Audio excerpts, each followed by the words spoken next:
Hi hello, कैसे हो आप लोग। दोस्तों अभी मैंने अपनी पुरानी वीडियो में आप लोगों को वन प्लस पावर बैंक 10,000 की अनबॉक्सिंग दिखाई थी और इसके कुछ फीचर्स के बारे में बताया था। आज इस वीडियो में मैं आप लोगों को बताऊंगा कि इस पावर बैंक के अंदर क्या है, कौन सा कंट्रोलर है, कौन सी बैटरी है, इसको चार्ज करने में कितना समय लगता है और इसकी एग्जैक्ट कैपेसिटी कितने की है, मतलब कि ये आपके मोबाइल फोन को कितनी बार चार्ज कर पाएगा। तो चलिए देखते हैं आज ये सब।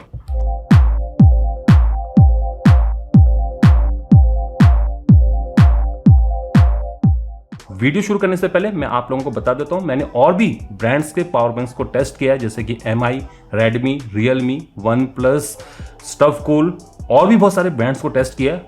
अगर आप इन पावर बैंक्स के बारे में ज़्यादा जानना चाहते हो, इन सभी के लिंक आपको वीडियो के नीचे मिल जाएंगे। तो चलिए आज की वीडियो को शुरू करते हैं। सबसे पहले देखते हैं कि इसके अंदर क्या है। फाइनली ये खुल गया। इसमें एक बैटरी है और एक बोर्ड। चलिए इनको बाहर निकालते हैं। काफी स्ट्रॉन्ग एडहेसिव से चिपकाया गया है। आप देख सकते हो कि कितना स्ट्रांगली इसको चिपकाया गया है बैटरी को। ये एक 3.7 वोल्ट की 10,000 mAh कैपेसिटी की 37 वाट आवर एनर्जी की लिथियम पॉलीमर बैटरी है, जिसकी मैक्सिमम CV मतलब कि टर्मिनल वोल्टेज 4.2 वोल्ट है। डायमेंशन है 9.9 mm थिकनेस, 60 mm विड्थ और B5 मतलब कि 115 mm लेंथ। ये एक मेड इन चाइना बैटरी है जिसको BIS ने सर्टिफाई किया है। यहाँ पर है इसका मेन बोर्ड। इसमें 2 USB टाइप A पोर्ट है, एक USB type C, 4 indicating LEDs हैं to indicate the capacity of the battery. काफ़ी सारे यहाँ पर मोस्ट ट्रांजिस्टर्स हैं, कैपेसिटर्स हैं, रेजिस्टर्स हैं। यहाँ पर एक थर्मोकपल भी है जो कि रियल टाइम में बैटरी का टेम्परेचर मेजर कर रहा है। इस साइड देखा जाए तो एक काफ़ी बड़ा इंडक्टर है। इसका मेन SoC है ये IP5328 है, जो कि एक fully integrated PD 3.0 fast charging SoC है। और यहाँ पर एक D फ्लिप फ्लॉप है, 4175 पुश बटन है, सुपर कैपेसिटर्स है और काफ़ी सारे ट्रांजिस्टर्स और एक मॉसफेट भी है। तो यह है दोस्तों इसका कंट्रोलर बोर्ड और यह है इसकी बैटरी। ज़्यादा कुछ यहाँ पर है नहीं। चलिए अब इसको फटाफट से असेंबल कर लेते हैं। इस पावर बैंक में एक NTC सेंसर भी है जो कि रियल टाइम में बैटरी का टेम्परेचर मॉनिटर कर रहा है। अगर चार्जिंग डिस्चार्जिंग के दौरान बैटरी का टेम्परेचर राइज करता है तो ये इसको बंद कर देगा और जैसे टेम्परेचर नॉर्मल हो जाएगा चार्जिंग रिस्टोर हो जाएगी। वाओ, सिंगल यूनिट में बंद भी हो गया। ये असेंबल हो गया है। चलिए अब इसको टेस्ट करते हैं। सबसे पहले मैं इसको फुली डिस्चार्ज कर लेता हूं। अभी इसमें कुछ पावर बाकी है। चलिए इसको डिस्चार्ज करते हैं एट 1.6 एम्पियर पर। तो फाइनली ये डिस्चार्ज हो गया है। चलिए अब इसको चार्ज करते हैं। मैं इसको चार्ज करने जा रहा हूं with the help of this Baseus 30 watt charger. Power को मॉनिटर करने के लिए मैं विट्रिन के इस U2 का इस्तेमाल करूंगा। चलिए सेटअप करते हैं। इस समय ये पावर बैंक चार्ज हो रहा है एट 8.99 वोल्ट पर और अराउंड 2.088 एम्पियर करंट जा रहे हैं, मतलब कि 18.34 वाट पर ये इस समय चार्ज हो रहा है। एम्पियर आवर, वाट आवर और टाइम रिकॉर्ड होना शुरू हो गया है।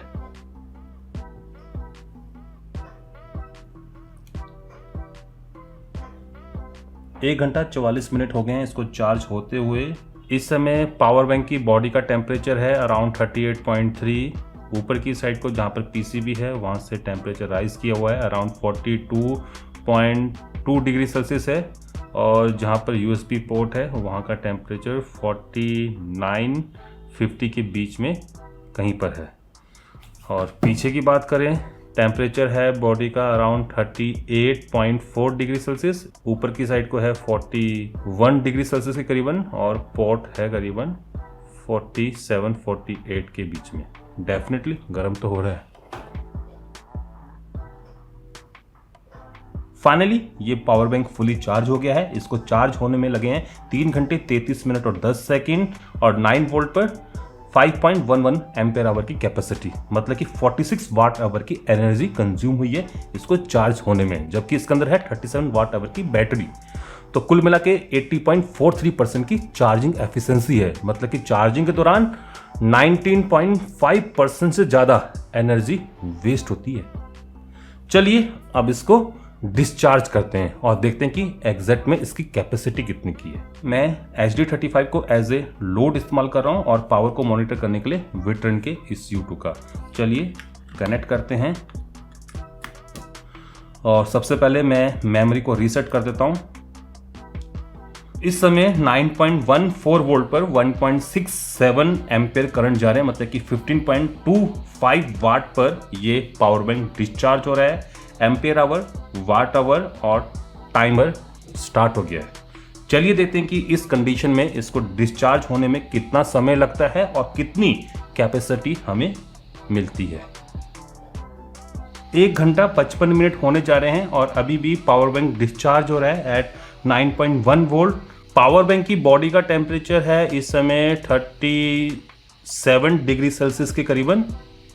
ऊपर की साइड को जहाँ पर बोर्ड है वहाँ का टेम्परेचर है 47 डिग्री सेल्सियस।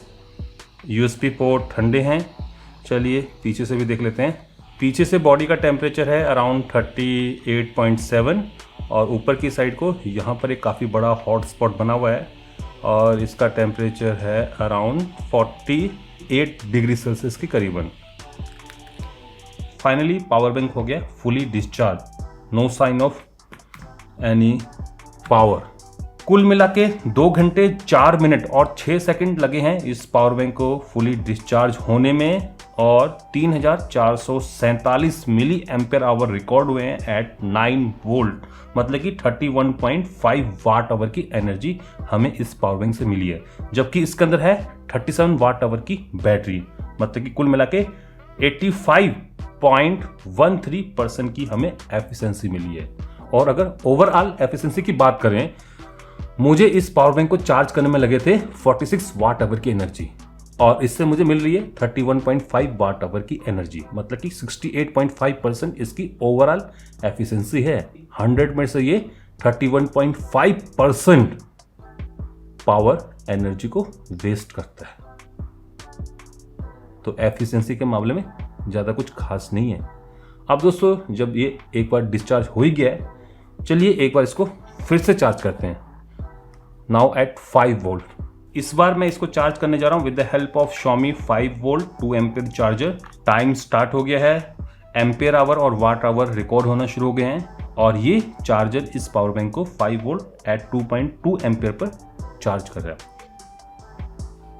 तो finally power bank fully charge हो गया है और इसको चार्ज होने में लगे हैं 4 घंटे 44 मिनट और 25 सेकेंड और कैपेसिटी रिकॉर्ड हुई है 8895 mAh एट 5 वोल्ट, मतलब कि 45 वाट आवर की एनर्जी कंज्यूम हुई है इसको चार्ज करने में एट 5 वोल्ट, जबकि 9 वोल्ट के केस में 46 वाट आवर लगे थे, मतलब कि ओवरऑल 70% की एफिशिएंसी है। अब आते हैं last part of this video पर कि इस पावर बैंक से मैं अपने मोबाइल फ़ोन को कितनी बार चार्ज कर सकता हूँ। इसको जानने के लिए सबसे पहले हमें ये जानना होगा कि मोबाइल फ़ोन को चार्ज करने में कितनी एनर्जी की ज़रूरत होती है। टेस्टिंग पर्पज़ के लिए मैं Asus के ROG Phone 3 का इस्तेमाल कर रहा हूँ। इस समय इसकी बैटरी पूरी तरीके से ड्रेन है, नो साइन ऑफ पावर, और पावर को मॉनिटर करने के लिए विट्रन के इस U2 का। चलिए इसको चार्ज करते हैं। मैंने ऑलरेडी डाटा को रीसेट कर दिया है। A few moments later. 100% और कुल मिला के 27.7 वाट आवर की एनर्जी कंज्यूम हुई है इसको फुल चार्ज करने में। इसके अंदर है 6000 mAh की बैटरी एट 3.7 वोल्ट, मतलब कि 22.2 वाट आवर की बैटरी, और इसको चार्ज करने में लगे हैं 27.7 वाट आवर की एनर्जी। कुल मिला के 80% की एफिशिएंसी है। जनरली अगर देखा जाए किसी भी मोबाइल फ़ोन की चार्जिंग एफिशिएंसी 80% के करीबन ही होती है, मतलब कि अगर आप किसी मोबाइल फ़ोन को 100 वाट आवर की एनर्जी देते हो ड्यूरिंग चार्जिंग तो सिर्फ 80 वाट आवर ही बैटरी में स्टोर होते हैं, जबकि 20 watt hour waste in terms of heating. तो अगर मैं इस 80% डाटा को लेकर चलूँ ROG Phone 3 के अंदर है 6000 mAh की बैटरी, मतलब कि 22.2 वाट आवर की एनर्जी। इसको चार्ज करने के लिए एट 80% एफिशिएंसी मुझे 27.7 वाट आवर की एनर्जी की जरूरत होती है। और इस पावर बैंक के अंदर है टोटल 31.5 वाट आवर की एनर्जी ड्यूरिंग डिस्चार्जिंग। तो ये पावर बैंक ROG Phone 3 को सिर्फ 1.14 टाइम्स ही चार्ज कर पाएगा। चलिए एक बार इसको वेरीफाई भी कर लेते हैं। तो मैं ROG Phone को एक बार फिर से पूरा डिस्चार्ज करने जा रहा हूँ। तो ROG Phone फिर से डिस्चार्ज हो गया है, there is no power left. चलिए आप देखते हैं कि ये पावर बैंक और कितना चार्ज कर सकता है। मैं डाटा को रीसेट कर देता हूँ और ROG Phone 3 को चार्जिंग पर लगाता हूँ। तो फ़ोन चार्ज होना शुरू हो गया है। फिनिश द एंड, कोई भी पावर नहीं बची है। चलिए देखते हैं कि ROG Phone 3 कितना चार्ज हुआ है। ये 15% तक चार्ज हो गया है। तो दोस्तों हमारी कैलकुलेशन बिल्कुल सही है। और अगर मैं इसी कैलकुलेशन को लेके आगे बढ़ूं, तो अगर आपके मोबाइल फ़ोन के अंदर 5000 mAh की बैटरी है, मतलब कि 18.5 वाट आवर की बैटरी है, तो उसको एट 80% चार्ज करने के लिए हमें चाहिए होंगे 23.125 वाट आवर की एनर्जी। और इस पावर बैंक के अंदर कितने थे? 31.5 वाट आवर की एनर्जी, मतलब कि ये पावर बैंक उसको 1.36 टाइम फुल चार्ज कर पाएगा। मतलब कि एक बार 100% और सेकंड टाइम अराउंड 36 या फिर मैक्सिमम 40% तक। और अगर आपके मोबाइल फ़ोन के अंदर 4500 mAh की बैटरी है, मतलब कि 16.65 वाट आवर की बैटरी है, तो एट 80% एफिशिएंसी उसको चार्ज करने में लगेंगे 20.81 वाट आवर की एनर्जी। और ये पावर बैंक उसको 1.51 टाइम्स ही फुल चार्ज कर पाएगा, मतलब कि पहली बार 100% और दूसरी बार अप टू 50%। और अगर आपके मोबाइल फ़ोन के अंदर 4000 mAh की बैटरी है, मतलब कि 14.8 वाट आवर की बैटरी है, एट 80% एफिशिएंसी उसको चार्ज करने के लिए हमें चाहिए होंगे 18.5 वाट आवर की एनर्जी। ये पावर बैंक उसको 1.7 टाइम्स फुल चार्ज कर पाएगा। तो दोस्तों अब आपको पता चल गया होगा कि ये पावर बैंक आपके मोबाइल फ़ोन को कितनी बार चार्ज कर सकता है। दोस्तों ये जो कैलकुलेशन है ये एज्यूम करें कि आपके पास जो OnePlus का पावर बैंक है वो नया है, इसको इस्तेमाल किए हुए अभी लगभग 2-3 महीने हुए हैं और आपके मोबाइल फ़ोन की बैटरी भी इस समय नहीं है। अब आपको पता चल गया होगा कि इस पावर बैंक के अंदर क्या होता है, कौन सी बैटरी है, कौन सा कंट्रोलर सर्किट है, इसको चार्ज करने में कितना समय लगता है और ये आपके मोबाइल फ़ोन को कितनी बार चार्ज कर पाएगा। अगर आपका कोई सवाल हो, कोई क्वेश्चन हो, कोई क्वारी हो इस प्रोडक्ट को लेके, इस पावर बैंक को लेके, आप वो मुझे नीचे कमेंट सेक्शन में पूछ सकते हो। तो फिलहाल आज के लिए बस इतना ही। आशा करता हूँ कि आप सभी लोग इस वीडियो को पसंद करेंगे, लाइक करेंगे, शेयर करेंगे और अगर आप लोग इस चैनल में नए हो तो मेरे इस चैनल को सब्सक्राइब भी करेंगे। अगर आप सब्सक्राइब कर रहे हो, साथ में जो बेल आइकन है, घंटे वाला जो निशान है, उसको बजा देना, दबा देना ऑल करके, ताकि आप लोगों से मेरी कोई फ्यूचर अपडेट, कोई फ्यूचर इस टाइप की वीडियो मिस ना हो पाए। नमस्कार, बाय बाय। इसका ड्रॉप टेस्ट भी कर लेना चाहिए।